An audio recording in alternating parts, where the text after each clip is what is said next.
Valley Talk on News Talk 1580 KGAL. And welcome to Valley Talk. Dave Adams with you. Glad to have you with us. And John Gibson, Average Investment Guy, is in the studio today. John, how you doing? Doing dandy. How are you? I'm doing good. Let me turn your microphone on. Maybe we can hear you. There you go. All right. Not quite so much sunshine out today, but spring is in the air. It's a little bit warmer. Feels nice. Have you noticed the daffodils and everything blooming? Yeah, some of the trees are starting to flower. Some of my friends have these red eyes and itchy things going on. I feel so sorry for all you people with allergies, man. Don't be saying that. That'll be me here in a month or two. I'm so sorry. I get poison oak. That's the only thing I'm allergic to, but I can see it, right? So I can avoid it. You folks with allergies, man, there's just nothing you can do. Other than medication. But when I was living in Bend, I had more difficulty over there because of the juniper. The juniper just... Really? For 6 years, I had this nasal drip that just would not stop ever, even during the winter. I would think at the higher altitude you wouldn't have that, but do you have allergies in Bend? Yeah, sometimes the juniper was really, really strong. Wow. But it was year-round. So since I've been over here to the Mid-Willamette Valley, I thought I would have more of a problem here. Much less. Much less. Well, good. Yeah. Good. So, but the trees are starting to flower. Mm-hmm. The springtime here in the Mid-Willamette Valley is absolutely beautiful. The rhododendrons starting to bloom. Can't wait for that. Oh, all choked up. The animals and stuff. I was driving Judy over to college the other day, and there's a bunch of little lambs on 7 Mile Lane, and there was that warm, that breeze that you get in the springtime when it's like 60 so, and it feels warm, and it's coming, and the little lambs like running through the field, and it was like perfect. This is why I live in the Mid-Willamette Valley. Beautiful. And I've lived in New Zealand, and it's gorgeous over there. Mm-hmm. But they don't, when the rhododendron bushes are flowering here and all the flowers are in bloom, I think it's prettier than New Zealand. I do too. I've been to New Zealand, not as long as you have. Yeah. I just was there for a few weeks, but very similar kind of topography. But I just think that we have so many more shades of green than any other place that I've been all over the United States, a lot of the world, not Europe, but Australia, New Zealand, that sort of thing. I've never seen a place that has so many shades of green as the Willamette Valley. It's gorgeous here. Well, first, we digress, but I'm excited about springtime here in the Mid-Willamette Valley. It's been a long winter. We haven't had the snow that I've had in some other areas I've lived, but it's been kind of cool, kind of damp, and it's nice to see the springtime. We've had some really nice, beautiful sunny days, so looking forward to summer and springtime here in the Mid-Willamette Valley. Today we're going to be talking, first of all, we'll check in with John Gibson here in just a moment and see what's going on the world economy scene, the stock market, and so on and so forth. One of the things that we wanted to have on the show today was talking about PERS. We are going to talk about that. I've talked to John about it yesterday. He's been thinking about it. We, late yesterday, we had some scheduling issues. I had a meeting that went a couple hours longer than expected, so we had to juggle some interview schedules. We did get the Republican proposal on the PERS, and we were trying to get the Democratic response last night. We couldn't get either side on the air right now because they're on the floor and the Senate and the House in Salem, and they couldn't take them off the floor to do a radio interview. So we were trying to get them late yesterday afternoon. Failing that, we were trying to get them last night. We were missing connections with the Democrats. So we do have some of their proposals here on paper that we'll share, and we'll try to share their opinion. And we'll get them on Valley Talk here in the future to talk about their position. But we did have a chance to talk to Republican Representative Jason Conger of Bend about his position and the GOP position on PERS reform. They endorse a proposal from the Oregon School Boards Association that is aggressive in reforming PERS. Did you have a chance to look at the OSBA proposal? No, I did not. Senate Bill 754, I believe. What I did, actually, I went and I looked up all the different taxing districts and the percentages of like what the city of Sweet Home pays into the PERS and things like that. And it was rather astounding to see some places were paying as much as 18% of a payroll tax for PERS. One of the things that I think everyone agrees with is that if we continue on, here it is right here, Senate Bill 754, if we continue on the way we're going, I don't think it's sustainable. It's kind of like the national debt, only on a smaller scale. Well, I mean, to put it in perspective, Mike Bellotti, the ex-athletic director at the University of Oregon, collects $41,000 a month for his PERS account. Now, I'm sorry, but if we're going to means test Social Security and we're going to means test Medicare and things like that, when do we draw the line on, really, does someone really need $41,000 a month from his, and I know it was negotiated, and I know that Peter DeFazio helped set up the situation to create the unions that created this contract, and it's all, scratch my back, you scratch your back. But as a taxpayer, I'm rather appalled that somebody who's just a football coach is making $41,000 a month. That's just, to me, insane. In retirement? In retirement. That's his pension from PERS.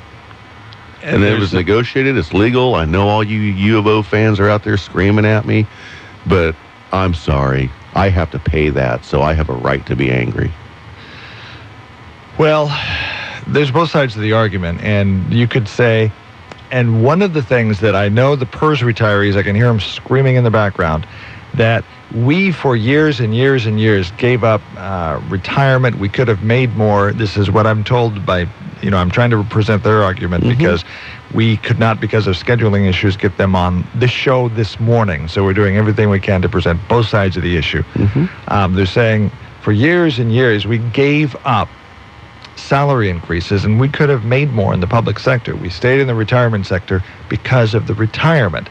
And what has been going on in contract negotiations in school districts and cities all over the state for years has been, they talk and haggle about salaries, and they say, well, we'll just give you a little bit more in retirement. And so it was kind of kicking the can down the road in more ways than one. In their kind of short-sightedness, it was, okay, well, we can deal with the salary negotiations this year, but, we really don't have that much money to give them an increase in salary this year, and so we'll just give them a little bit more retirement and thus kick the can down the road. Well, we're down the road now, and because of the going on in the stock market and so on and so forth, the amount of money the state is putting into PERS is not sustainable. No, I think it's our biggest budget deficit in Oregon. I think we're $6 billion short. That's the last figure I think I understood. And the problem that happened with PERS was back in the stock market bubble, that's where they invested their money. And then when the bubble burst, they had a huge, shortfall, and all of a sudden their long-term projections had to be cut back.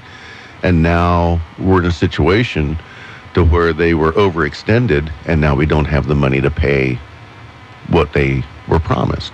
And from a private sector person, I was never promised anything in retirement. I was paid a living wage. I was basically told, if you don't save for your own retirement, then you can rely on Social Security. It's up to you. Now, I have a nice retirement. I have some cash put away, and I did it all on my own. I didn't have anybody give it to me or, negotiate for me. And that's the problem that we have. We have part of the problem of PERS is it's just like any other government. It breeds dependency. And so then when you're promised something and you don't get it, you get angry. Where when I know that, I'm making investment decisions, and so I still Google at $714 in order to make other business arrangements. Now Google is at $850 a share. I don't have a government bailout, or I don't have a union rep where I can go to and go, oh, I got screwed. No, I made a decision based on my own financial needs, and in consequence, I lost some money on the table. But I don't have anyone to go whine to. I'm my own boss. And so you took a gamble, you're saying, and sometimes you win, sometimes you lose. But with this situation, it's guaranteed. But the PERS retirees are saying, we agreed to a contract and we forgave or went without pay increases in exchange to get a good retirement. Now, when this first came to light in Ontario, Oregon, I'll mention the school district, Ontario 8C School District, the community was outraged because the superintendent in that school district was going to retire and make more money in retirement than when working. And that's several years ago. I can't even, I remember the man's name, but I'm not going to use it on the air. Mm-hmm. And the community was a conservative area, really have to work for a buck in terms of, money's not falling off the trees. And so the townspeople were incensed that, school districts are trying to figure out how to make money for school books and how to pay textbooks and how to pay teachers that are currently working, or paying a school administrator to retire more than if he was working. Mm-hmm. I don't know. Ideologically, I've got a problem with that. That's crazy. That's insane. It's only as good as the people who are in charge. Let me give you an example. Let's take it away from PERS for just a second, okay? I'm on the board of directors of a credit union, and we are governed by NCUA, National Credit Union Association, right? Mm-hmm. So we deposit money with them in order to, protect our liabilities. So they are supposed to really be very diligent with that money. Well, what happened was, in the stock craze and in the housing market craze, they got aggressive with the money that we had on deposit, and they lost it. And then they charged us to replace it. Okay? That's what the PERS system is. We're only as good as the people holding our money. And so if the people who are holding the PERS money invests it stupidly and loses it, well, then the PERS people have to be on the hook for that. It's like, your people invested this money and they lost it, and now they're way behind. It's not up to me to make that up. That's your boss. That's your people that did that. So what would you say to the people that negotiated in contracts and said, I gave up salary increases, I could have made more money by working in the private sector, stayed in the public life, in exchange for good retirement, and now you're going to take my retirement away from me? And they're very vocal and very angry. I'm going to say the same thing that I said to the president of the National Credit Union Association when I was in a meeting in Portland. He was up there saying, well, we really don't know what we're going to do, and we're going to wait for the legislature. And I just raised my hand and I said, why are you here? Why are you here? You're the one that caused this. You're the last person that should be up here explaining to us why we have to bail you out. Mm-hmm. You are incompetent. You need to go away. And he has recently been fired and gone away. Same thing with the PERS people. I'm going to tell them the same thing. You gave your money to people who did not know what they were doing, who, sold you a bill of goods, and now you're broke. The people at Enron, when Enron went under, and that poor guy was in front of Congress going, 2 weeks ago, I was a multimillionaire. Mm-hmm. Today, I'm broke, and I'm 64. Nobody bailed him out. He should have diversified. He had all of his money in Enron stock. He should have diversified. Nobody told him that. So I'm sorry, PERS. It's the people in charge of your money that did such a lousy job investing it. And then you overextend promises, like you said, paying people more to retire than when they're working. That's insane. So let's take a look at, first of all, before we digress, we need to take a break real quick. But first of all, what's going on, before we go into the PERS issue, what's going on in the stock market? We have an incredibly situation. Okay, so we're hitting all-time highs on the stock market, right? Right. We're having companies like Apple and JCPenney. JCPenney just imploded, and they're on the verge of bankruptcy, and the CEO is soon to be fired. But you have all this great news stock market-wise, but yet you also have record food stamps recipients, and you have unemployment. If you looked at it back in the day when we counted all 6 pegs of unemployment instead of just the 3 that we use now, unemployment would be over 14%. So you have this huge disconnect between why do we have all-time highs in the stock market and why do we have unemployment running at 14%, 46 million plus on food stamps. The disconnect is we have another bubble, and the bubble is the feds. And the feds are pumping this money in to keep interest rates low to stimulate the housing market. And as long as we do that, this is going to continue. But today, the 10-year note is now yielding 2.2%. Yesterday, it was 1.9 or 1.95. So it's bumping, it's getting harder and harder to keep it under 2%. So as long as the Fed keeps pumping money in, we're good to go. And that's all the market wanted to know. We saw the blip 2 weeks ago when one of the Fed guys said, sometimes if the banks make a little more money, we should give them less money per month. And boy, the market dropped like 300 or 400 points. Another Fed guy came out and said, no. Until unemployment is at 5.5%, we are going to maintain our zero rate policy. Now remember, back 15 years ago, 10 years ago, the Fed's operations was to adjust the interest rate, the overnight lending rate, and say the overnight lending rate was at 3.5%, and unemployment was inching up, and GDP was slowing down. The Fed would say, okay, we're going to cut overnight lending rates by a quarter point, by 25 basis points. I remember that. And the economy and the people in Wall Street would go, oh, it's cheaper money, a little easier business dealings, and then you would see a pickup in GDP. Well, since 9/11, 2001, we basically went to a zero interest rate policy, and the Feds don't have that manipulation anymore. All they can do is either add money or take money away.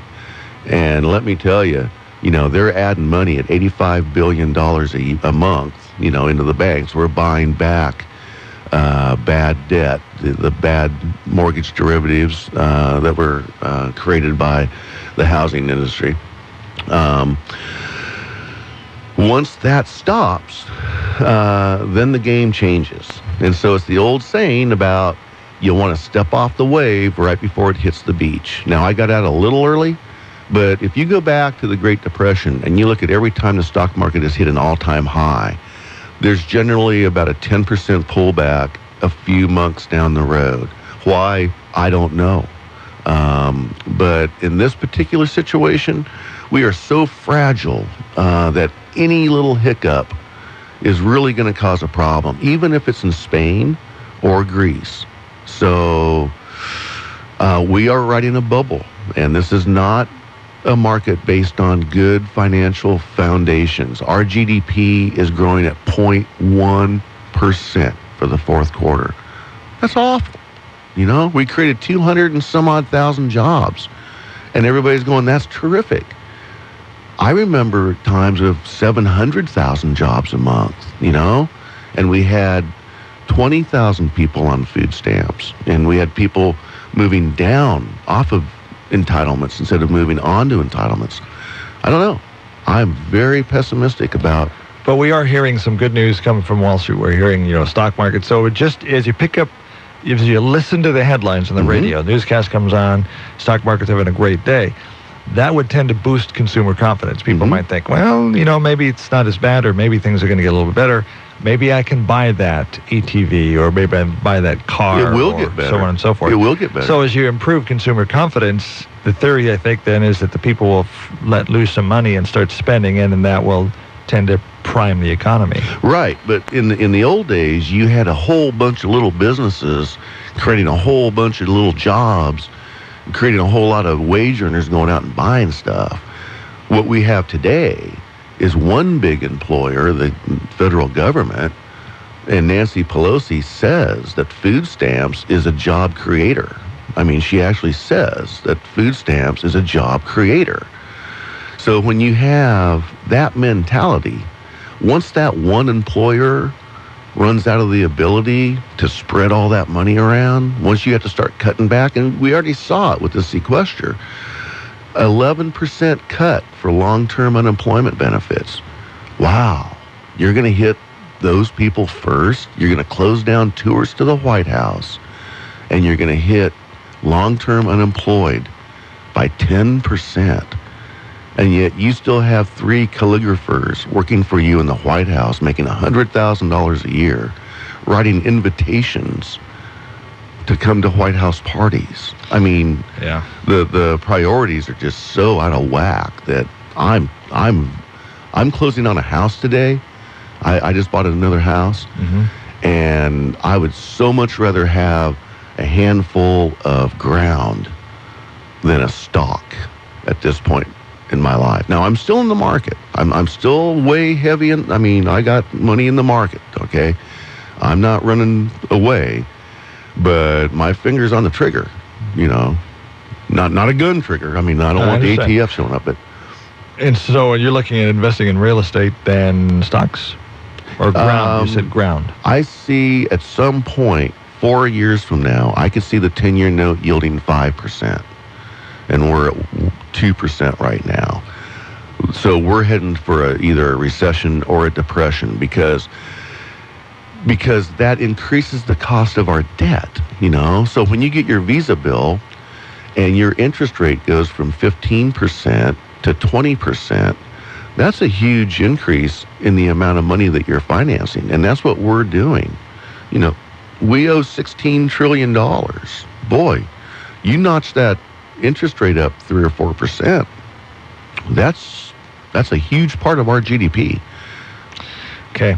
When we return, we're going to take a break right now. When we come back, we're going to go back to the PERS conversation. We're going to talk a little bit about Senate Bill 754. There's a lot of talk in Salem on it. In fact, probably right now on the floor. Republicans support this. It's a proposal from the Oregon School Boards Association. It's an aggressive proposal to pull back on PERS. The part of Senate Bill 754 would limit the cost of living adjustment to the first $2,000 of monthly retirement benefit payments. That would lower the 2013-15 PERS two-year budget reduction or savings to the state by $810 million. The Democrats are proposing a COLA adjustment that would result in half that savings, $400 million. So the Democratic proposal isn't as aggressive as Senate Bill 754. So, and just to clarify for sure, people, COLA is not that 32-ounce drink that you can now buy in New York. COLA is cost of living adjustment. Yeah, just so people know. When we come back, part of what we're going to be talking about is an interview I had last night with Jason Conger about Senate Bill 754 and their position on it, and where you will try as much as possible to give the Democratic side. However, we'll probably have to do that in a future show because we simply couldn't make connections with him last night to get an interview recorded in time for today's show. So it wasn't in an effort to slight them in their response. We tried to get them to call. They were calling, and we just made missed connections. But we will get them on in the future show. Let's take a break right now, and when we come back, we'll have at least part of our interview with Jason Conger, a representative from Bend, Oregon, on Senate Bill 754 and PERS reform in this session of the Oregon Legislature. We'll be back on Valley Talk in just a moment. First of all, we do want to remind you also for Quiznos Taste on Us. They are a sponsor of Valley Talk, and you can win a $10 gift certificate at the end of this show by sending us a submission, an entry. You can email it to dave@kgal.com or call the station at 451-KGAL or 926-KGAL. Do it before the end of the show. At the end of the show is when we're going to draw the name. That person will get a $10 gift certificate, good for sandwiches, colas, chips, whatever you want, at Quiznos in Albany only, right next to Novak's Restaurant and across the parking lot from the former G.I. Joe Sporting Goods location. Thanks to Dale and the crew at Quiznos in Albany for being a part of Valley Talk. It's Quiznos Taste on Us. You have 30 minutes to submit your entry to be considered in the drawing. Valley Talk will continue in just a moment. Just 2 programs remain in this year's concert season of the Corvallis OSU Symphony Orchestra. The next performance is Friday evening, March 15th, 7:30 in the LaSalle Stewart Center.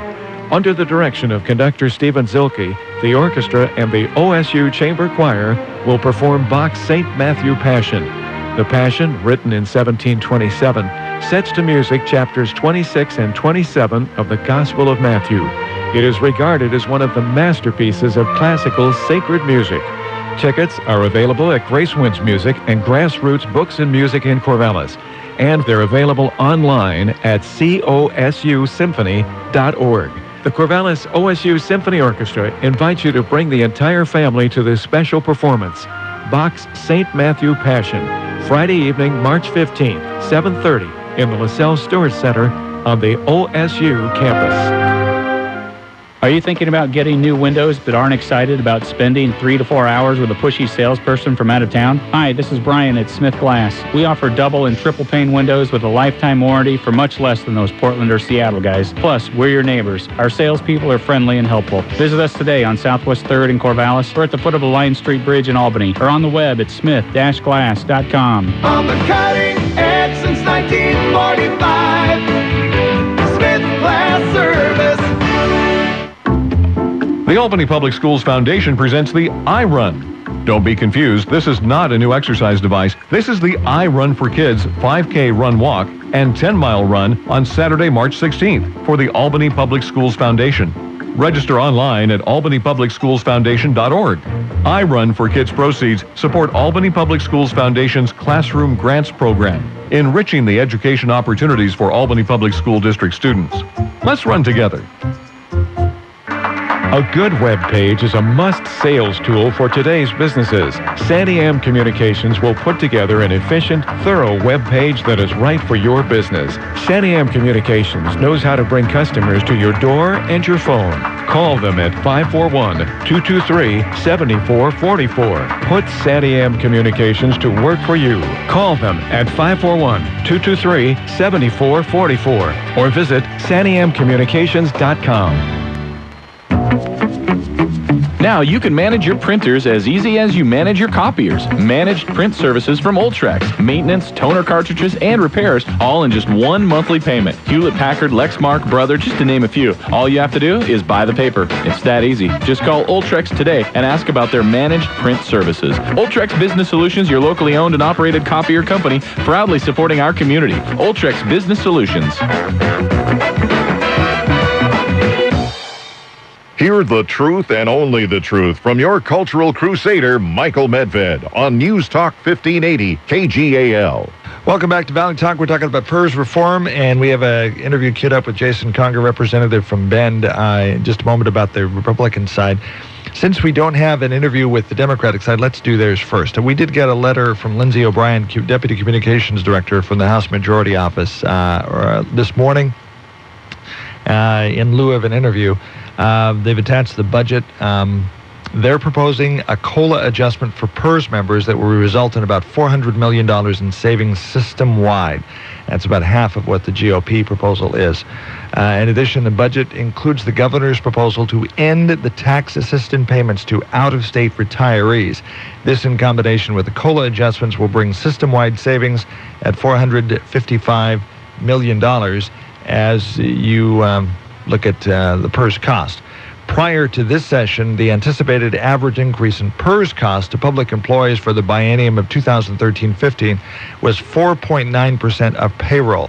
Co-chairs $455 million of reforms would reduce that to about 2.47% of payroll. The co-chairs are asking the PERS board to collar 1.9% of that increase, thereby increasing available statewide resources by $350 million. What does collar mean? I have no idea. And that's why I wish we had them on the air right now to talk about this. But we are going to have comments from Jason Conger right now as we talk about the GOP side of PERS reform. Interesting question here. We've talked about it a lot. Is it fair to the people that have been promised this to kind of jerk it back now? But, you know, the state simply can't afford it.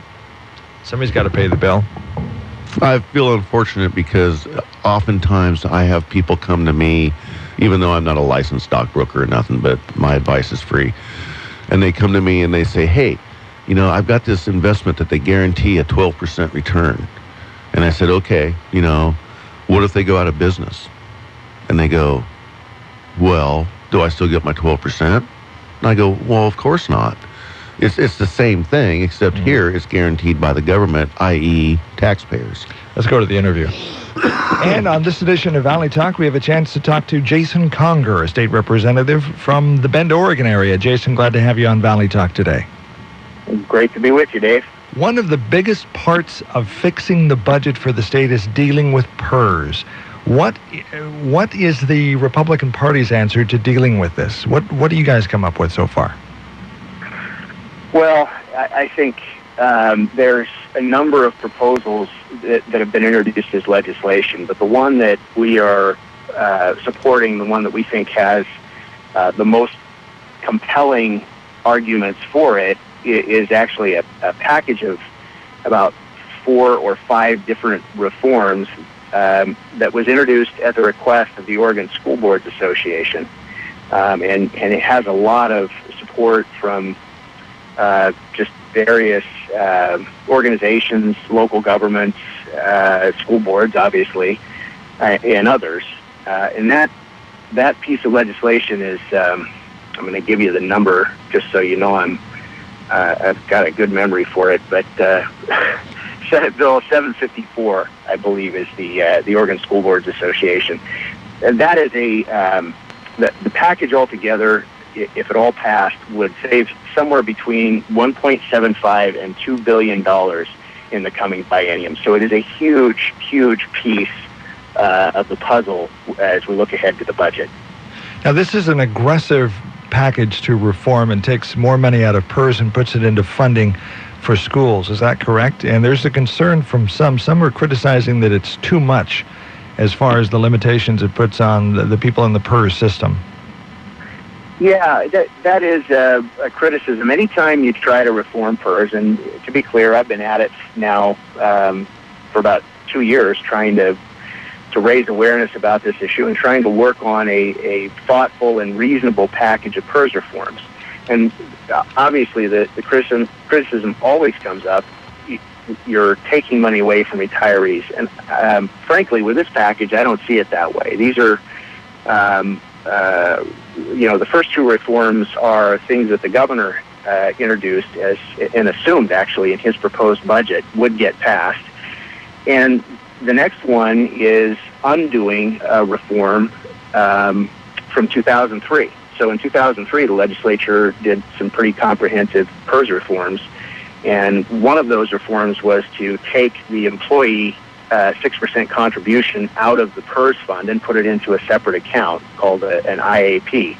And our biggest savings from this Senate bill, from the Oregon School Boards Association package, comes from putting that 6% back into the PERS fund. And it's hundreds of millions of dollars that would be saved. And also, I want to be clear, part of the benefit of these reforms will be making the PERS fund more sustainable. Right now, we're in a record high stock market. We have just an incredible run up in values of assets, including assets in the PERS fund, and we're still $14, $15, $16 billion in the hole on PERS. And as you look at that and you look at the amount of money that is entirely being paid for by the taxpayers of Oregon, by schools and state agencies, but also cities and counties, you have to think this is not sustainable. It is causing us to be unable to adequately fund things like schools because we write a budget and we say we're spending X amount on schools in this state, but what happens is the money immediately gets reduced as that money that we've allocated to schools flows out in the hundreds of millions of dollars and gets deposited directly into the PERS fund. Having that kind of a system where we find ourselves increasingly unable to afford really critical services because the cost of funding the retirement program for public employees is becoming so expensive is not sustainable. It's not a good situation for public employees because, frankly, for those who have already retired and those who will be retiring, they have an interest in having a sustainable system, one that we can afford, and one that will be there for them as they retire and for the rest of their lives. So Senate Bill 754 has 5 main provisions. One of them is limiting the cost of living adjustments to the first $2,000 of monthly retirement benefits. I know some people that are looking at PERS, and on the other side of the equation, they're saying, well, gee whiz, I've worked my whole career, and now you're talking about limiting the amount of money that I can get out of PERS that I was planning on. And obviously, there are a lot of people out there that are saying we simply cannot afford to keep funding it like we have done. So let's talk about this provision as far as capping COLA, the cost of living adjustments, to the first $2,000 of monthly retirement benefits. And I would lower the cost statewide by about, according to the figures I have here, $810 million. That's, yes, $810 million per biennium. Right, 2013 to 15. That's right. So it's not a one-time benefit. It's an ongoing benefit that will reduce over time as the system sort of adjusts. But that's right. There is a trade-off. I mean, in everything, obviously, there's a trade-off. And if you think about capping the cost of living increases at $2,000 per month, that was a proposal that has actually been around for a couple of years. It's one that I put forward in 2011 and 2012, and it's one of the big cost savers in the governor's proposed budget. And it's for retirees. Well, let's put it in perspective. I mean, first of all, more than half of all PERS retirees in the existing pool retired with a benefit of less than $2,000 a month. So they wouldn't even be affected. There's a smaller population of PERS retirees who would be affected, but again, they still get a cost of living increase on the first $2,000 of their dollars of their monthly benefit. And when we think about PERS, going back in ancient history, I mean, decades ago, it feels like ancient history, but back into the 80s and even further into the 70s and back to the origins of our public pension system, it was intended to provide with Social Security at various times somewhere between 60 and 85% of final average salary for public employees. And the idea being that we as a state have an interest in a stable, adequate retirement for public employees. It's part of the trade-off. The job security and the good retirement benefits are part of the trade-off for being in public service and probably not having over your lifetime as high of earnings potential as you would in the private sector. That was always the deal. And what happened with PERS is that over the decades, promises were made that simply were not affordable. Payouts, the minimum return on PERS has been adjusted over time, but for a long time it's been 8%. And for actually, I want to say 15 or 16 years consistently. And before that, it was something like 7%. And so the minimum that public employees and retirees earn on their PERS accounts has been 8% over that time period. So in the bad times, we, the state, are on the hook, meaning the taxpayers are on the hook have to make up for the that difference. 8%. Yeah, to make up the difference. But in the good times, especially in the kind of late 80s, early 90s, there were payouts of up to 20% that were made into those PERS accounts. In other words, the accounts were credited with, in good times, very, very high returns, and in bad times, they were guaranteed 8%. And that's just one example of kind of death by 1,000 paper cuts. You accumulate all of these promises that have been made, and the cost on that has finally come due. It's been kicked down the road over the years again and again and again, and we find ourselves in the unfortunate position of having all of the bills for these promises that were made over decades come due now, and we simply can't afford it.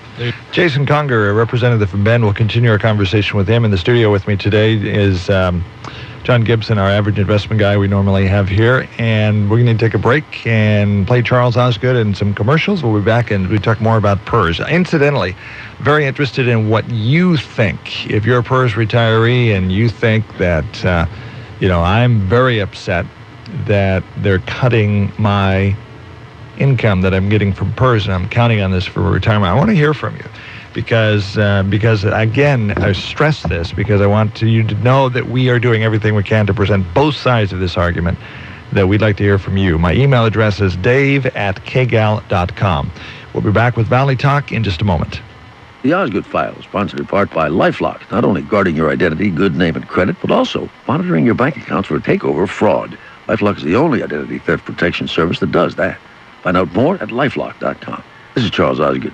There are not enough school hours in the day to teach kids all they should know, but at 1,000 schools across the country, they have found the time.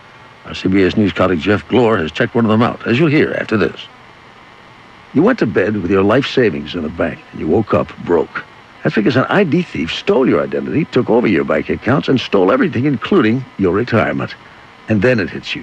Wait, why didn't your identity theft protection help stop this? Because you didn't have the most comprehensive ID theft protection service available. LifeLock Ultimate. I have it, and I want to be sure you have it too. LifeLock goes way beyond guarding your identity, your good name, and your credit. Those are essential. But now, LifeLock is the only identity theft protection company that monitors bank accounts for takeover fraud. But LifeLock can't protect you or your bank accounts if you're not a member. Visit lifelock.com for details and use my last name, Osgood, to get 10% off your LifeLock Ultimate membership. Or call LifeLock and mention Osgood. 1-800-838-8040. That's 1-800-838-8040. One more time. 1-800-838-8040. Network does not cover all transactions and scope may vary. The school Jeff Glor visited was Cuss Middle School in Fall River, Massachusetts. Classes start at 10 past 7 a.m. 650 students and 40 teachers experience a longer day than the average public school, 90 minutes longer. That means 300 more hours of school every year. There's more time for math. What comes first? Which variable? The extra time lets Jen Resendez teach a double dose of math, back-to-back 45-minute periods. More time for English. The author picks words to help you feel something. English teacher Sharon Pupolo says she sees the difference in students. They're understanding what they read on a deeper level. Here's the amazing thing, says Jeff. Back in 2005, Massachusetts labeled Cuss chronically underperforming. 2 years later, the state began to subsidize a longer school day with an extra $1,300 per student per year. And Cuss kids have caught up. The number scoring proficient or advanced on standardized tests has risen 47% in math and 58% in English. Cuss parents were disgusted when the idea was first discussed. There was a lot of pushback from parents. Fall River School Superintendent Meg Mayo Brown, who also is a sixth grader here, has overseen the turnaround. Enrollment is up by a third, and there's now a waiting list to get in. Those old short hours were so 20th century. We need to be thinking about what our kids need in order to be competitive in the 21st century. The Osgood File. Charles Osgood on the CBS Radio Network. When you look out across the Willamette Valley, you'll see plenty of banking choices. Willamette Community Bank is here to give you an option that's pretty unique, like no other, in fact. Hi, this is Sue Kalina, Relationship Manager. Willamette Community Bank provides an alternative to large national and regional banks by offering customized financial services and local decision-making to benefit local people, local families, and local businesses. How many banks can say that? Willamette Community Bank, service like no other. Member FDIC, Equal Housing Lender. We believe that even when your team is apart, it should be easy to be together. That when you can meet face-to-face, you're more likely to see eye to eye. That when everyone is on the same screen, it's a lot easier to be on the same page. Welcome to GoToMeeting, the powerfully simple way to meet and collaborate online. With one click, launch or join a meeting from anywhere. It's that easy. Visit GoToMeeting.com. Click the Try It Free button and enter promo code 45 for a free 45-day trial. GoToMeeting. Meeting is believing. It's springtime, so it's time for Napa's Oil Change Special. Get 5 quarts of Valvoline conventional motor oil or Max Life high mileage motor oil and a Napa Silver oil filter for just $20.99. Plus, if you tell them you heard it on the radio, you'll save $3 more instantly. Napa know-how. Just $20.99. And remember, tell them you heard it on the radio and they'll take off $3 more. At participating Napa Auto Parts stores, sale price does not include applicable state, local taxes, or recycling fees. Offer expires 3/31/13.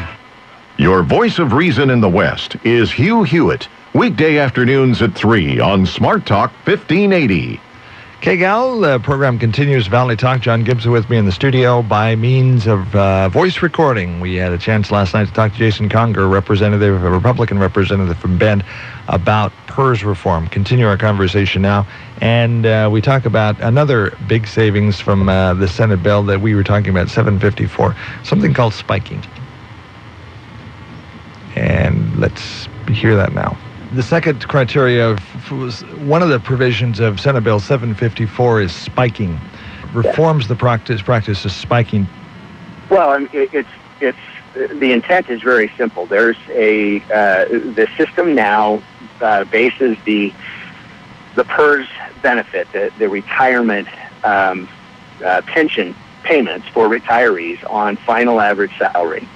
And the way that final average salary is calculated, it allows for the accumulation of vacation days and sick days, and it allows people who are heading towards retirement to work a lot of overtime so that their final salary is significantly higher in this calculation for their PERS benefit than their just base salary had been as they approached retirement. And that's a way for people to spike their pension.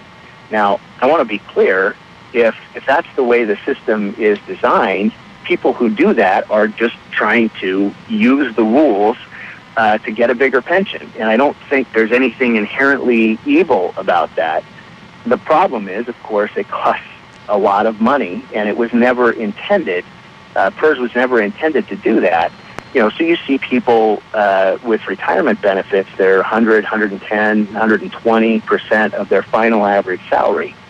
That's not what this system was designed for. So again, on the reform in the OSBA bill is intended to take those opportunities to spike the pension calculation out and put it, relate it back to base salary, which is really what it was intended to do in the first place. $129 million is going to be saved by readjusting it and making it so they can't use pay for overtime and accumulated leave to spike, as you say, or increase their the final calculation for the PERS retirement.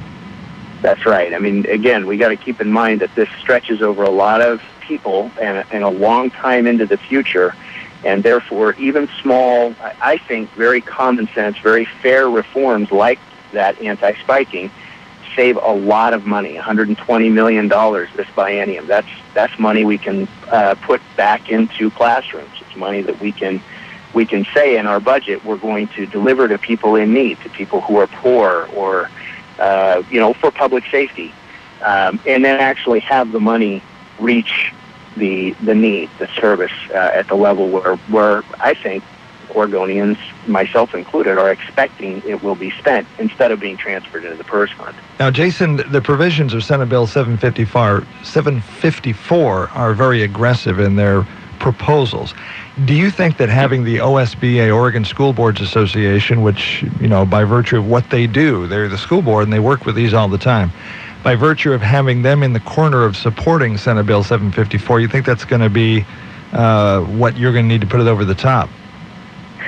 Well, Dave, I hope so. I think a couple of things. One, it's a sign that the stress that the cost of PERS is placing on the education system and every other aspect of our government is starting to become so severe that organizations like the Oregon School Boards Association have made it their number one priority to get fixed.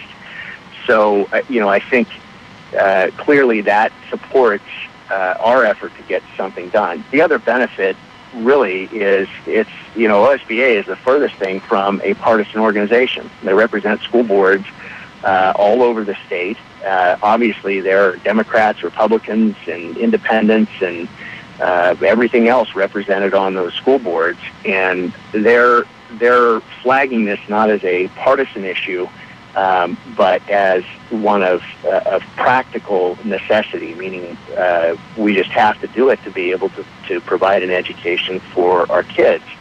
And so that does absolutely support passage of the bill. It's much better than it just being one party or members of one party, legislators from one party pushing some kind of reform. And I guess the other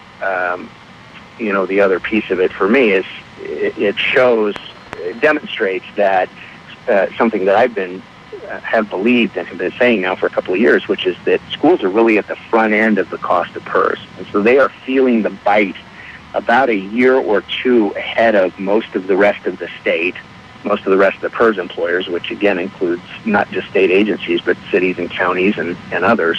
And so they just feel it more intensely right now. But everybody else is well along the path of feeling that cost, that pain, and is, I think, pretty universally. Cities, League of Oregon Cities, Association of Oregon Counties, they're all getting behind this OSBA proposal as being the right solution. So Jason Conger, we're talking to him from Bend, Oregon. This interview recorded last night. Again, in the future Valley Talk shows, we will have the Democratic side of this. We've did our effort to put their proposal before you. As we take a look at the raw numbers, $400 million in the cost of living adjustment for the Democratic proposal as opposed to $810 million from the Republican. And then the overall PERS reform package, Democrats are proposing $455 million in savings, where the GOP is really getting the knife out and making some serious reforms. And they're looking at up to $2 billion in savings. So quite a big difference in the money value there, the money that can be put back into state coffers. And, of course, there's discussion on both sides of this issue. We're going to take one final break. Be right back on Valley Talk in just a moment. Going out to lunch at a nice restaurant can be expensive, and the big portions put you more in the mood for a nap than a productive afternoon.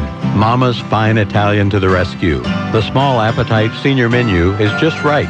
Anyone and everyone is invited to order from the Light Appetites menu for lunch from 11 to 4 p.m. with tasty entrees beginning at only $3.95. Why go hungry or go anywhere else for lunch? Eat healthy, eat light at Mama's. Closed Sunday and Monday, so make the most of Tuesday through Friday and join your friends at Mama's for lunch. Dinner only on Saturday. Mama's features charbroiled steaks every day. Make reservations for dinner or pick up a bottle of fine wine. Seating is limited, so please call for reservations. 541-451-5050. That's 451-5050. Mama's Fine Italian and Wine Shop on West Oak between Main and 2nd in Lebanon, across from the Big Blue Napa Auto Parts Building.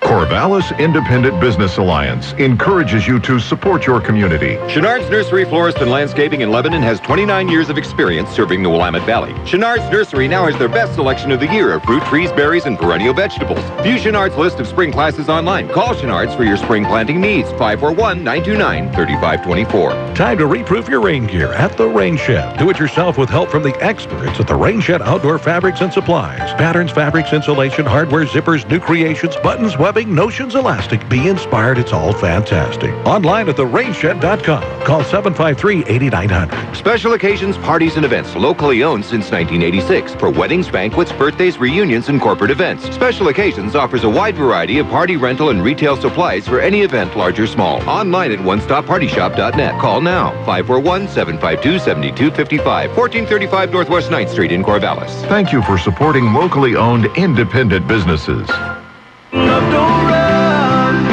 Steve Holy brings his hot country sound live in concert to the Lake County Fairgrounds, Saturday, July 20th. Good morning, beautiful. Concert is free with your general admission ticket. Limited reserve seating is just $15. That was wonderful. I got a brand new girlfriend. Steve Holy. Go online at lincountyfair.com to purchase your tickets today. Locally owned and operated, this is the very independent News Talk 1580 KGAL, Lebanon, Albany, Corvallis.